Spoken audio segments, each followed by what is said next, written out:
שלום לכולם. הפעם אנחנו הולכים לדבר על משהו שרובנו חווינו, כשהאוזניים שלנו מנסות להגיד לנו משהו. אנחנו נלמד איך לפענח את השפה הסודית הזאת, להבין מה כל תסמין אומר, ואיפה בדיוק בגוף הבעיה יכולה להיות. אז כן, זאת השאלה הגדולה. מה האוזן באמת מנסה להגיד לנו? כי תראו, כל התחושות האלה שאנחנו מרגישים לפעמים, לחץ, כאב, צפצופים, זה לא סתם, זה לא קורה באקראי, אלה ממש איתותים מהגוף שלנו. וברגע שאנחנו לומדים להבין אותם, אנחנו יכולים לדעת הרבה יותר טוב מה קורה שם בפנים. יאללה, בואו נצלול לזה. אוקיי, אז לפני שאנחנו מפענחים את הרמזים, בואו נעשה סדר. צריך להכיר את הזירה, כמו שאומרים. לאוזן יש 3 חלקים עיקריים, וזה חשוב כי כל חלק אחראי על דברים אחרים. זו מהלכת סופר מורכבת ועדינה, וההבנה הזאת היא ממש המפתח, כי רוב התסמינים הם ישר מצביעים לנו על בעיה באחד מהאזורים הספציפיים האלה. טוב, אז בואו נתחיל עם שני התסמינים הכי נפוצים, אלה שרובנו מכירים מקרוב, תחושת מלאות וכאב. אלה בעצם קו ההגנה הראשון של האוזן, האיתות הראשוני הזה שמשהו פה דורש תשומת לב. נתחיל עם תחושת המלאות. מכירים את זה שהאוזן פשוט מרגישה סתומה, כאילו יש שם לחץ או חסימה? אז כן, זו תחושת מלאות, וזה, תאמינו או לא, התסמין הכי שכיח שיש. זו בדרך כלל נקודת הפתיחה של כל הסיקור, והיא כמעט תמיד מאותתת לנו שהבעיה היא אי שם באוזן החיצונית או התיכונה. אז מה בעצם גורם לתחושה הזאת? ובכן, בדרך כלל זה אחד מ4 חשודים עיקריים. יכול להיות שזו סתם הצטברות של שעבה, מה שנקרא צרומן, יכול להיות שיש שם נוזלים שנתקעו מאחורי אור התוף, אולי דלקת כללית, או אפילו זיהום באוזן החיצונית. ככה שהתחושה הזאת היא בעצם רמז ראשוני ממש ממש חשוב. אוקיי, מהתחושה הסתומה אנחנו עוברים לכאב. כאב אוזניים. השם הרפואי הוא אוטלגיה.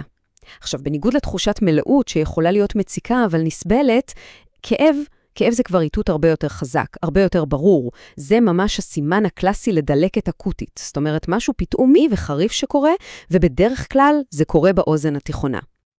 ועכשיו אנחנו עוברים לקטגוריה הבאה, מה שאפשר לקרוא לו האזעקות הברורות. אלה כבר סימנים שבאמת אי אפשר להתעלם מהם, והם דורשים התייחסות רצינית. אז בואו נדבר על ההפרשות מהאוזן. ופה חשוב רגע לעצור ולהבדיל. שעות אוזניים, הצורמן הזה, זה לא רק תקין, זה חיוני. הגוף מייצר את זה כדי להגן על האוזן. אבל אם מה שיוצא מהאוזן נראה כמו מוגלה, או שיש בו חלקיקים של רקמה, זה כבר סיפור אחר לגמרי. זה דגל אדום בוהק שמצביע על זיהום פעיל, חריף או כרוני. האופי של ההפרשה נותן לנו המון מידע. נעבור לירידה בשמיעה, וזה קריטי להבין. ירידה בשמיעה היא לא רק עניין של שומעים פחות חזק, ממש לא. היא רמז אבחוני מהמעלה הראשונה. למה? כי סוג הירידה בשמיעה יכול להגיד לנו בדיוק, אבל בדיוק, איפה נמצאת הבעיה בכל המערכת המורכבת הזאת. אז בואו נפרק את זה לשני סוגים עיקריים. תחשבו על זה ככה. יש לנו ליקוי הולכתי. זה כמו בעיית צנרת. משהו פיזי פשוט חוסם את מעבר גלי הקול או באוזן החיצונית או בתיכונה. לעומת זאת, יש ליקוי תחושתי עצבי. פה זה כבר לא צנרת, זה יותר בעיית חשמל. הנזק הוא עמוק יותר ברכיבים העדינים של האוזן הפנימית או אפילו בעצב השמיעה עצמו. זה הבדל מהותי.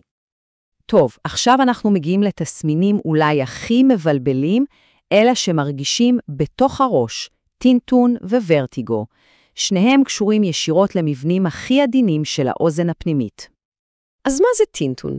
במילים פשוטות, זו התחושה הזאת ששומעים צליל כשבעצם יש שקט מוחלט. אין שום מקור רעש חיצוני. זה יכול להישמע כמו צפצוף, זמזום, צרצור, כל אחד מתאר את זה אחרת. וחשוב לדעת, לפעמים הגורם יכול להיות משהו ממש פשוט, כמו פקק שעבה, אבל זה תמיד משהו שדורש בדיקה. ופה זה נהיה ממש מעניין, כי יש בעצם 2 סוגים של טינטון. הראשון, והרבה יותר נפוץ, הוא טינטון סובייקטיבי. סובייקטיבי כי רק האדם עצמו שומע אותו. המקור שלו הוא בדרך כלל תקלה קטנה באוזן הפנימית או בעצב השמיעה. אבל אז יש את הסוג השני, טינטון אובייקטיבי.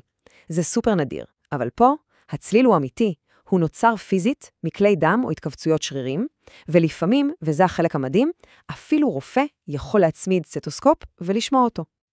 ולתסמין האחרון שלנו בקטגוריה הזאת, ורטיגו. וכאן ממש חשוב לדייק. ורטיגו זה לא סתם סחרחורת, לא התחושה הזאת של ראש קל.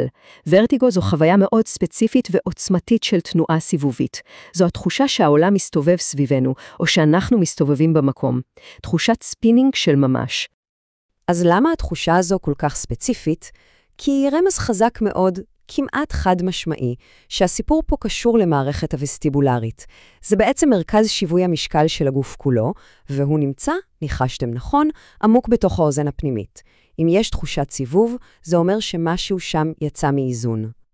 אוקיי, אז עברנו על כל הרמזים השונים שהאוזן יכולה לשלוח לנו.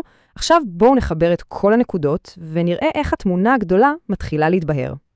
הטבלה הזאת בעצם מסכמת את כל מה שדיברנו עליו בצורה מושלמת. תראו את הדפוס הברור שנוצר פה. כל מה שקשור לתחושות חיצוניות יותר, מלאות, כאב, הפרשות, וגם ליקוי שמיעה או לכתי, כל אלה שייכים לאוזן החיצונית והתיכונה. אבל ברגע שאנחנו מדברים על התחושות הפנימיות האלה, טינטון, ורטיגו, אנחנו כמעט תמיד קופצים ישר לאוזן הפנימית. זה ממש מחלק את המפה לשניים. זה מוביל אותנו בדיוק לציטוט הזה שמסכם את כל העניין. כשאדם מגיע ומדווח על תחושת מלאות, על כאב או על טינטון, הדבר הכי חשוב הוא קודם כל לחקור איפה בדיוק הבעיה נמצאת. כי רק אז אפשר להבין אם מדובר בליקוי צנרת, כלומר הולכיתי, או בליקוי חשמל, תחושתי עצבי. זו ההבחנה קריטית שמתחילה את כל האבחון. וזה משאיר אותנו עם שאלה אחת אחרונה. האם אנחנו באמת מקשיבים לאותות שהגוף שלנו שולח לנו? כי האוזניים, כמו כל איבר אחר, מדוברות איתנו כל הזמן, בשפה שלהן. אז בפעם הבאה שיש תחושה חריגה, אולי כדאי לעצור לרגע ולזכור שזה יכול להיות מסר חשוב, כזה ששווה לפענח. וכמובן, הכי חשוב, תמיד להתייעץ עם אנשי מקצוע, כדי לקבל את התמונה המלאה. תודה רבה שהייתם איתנו.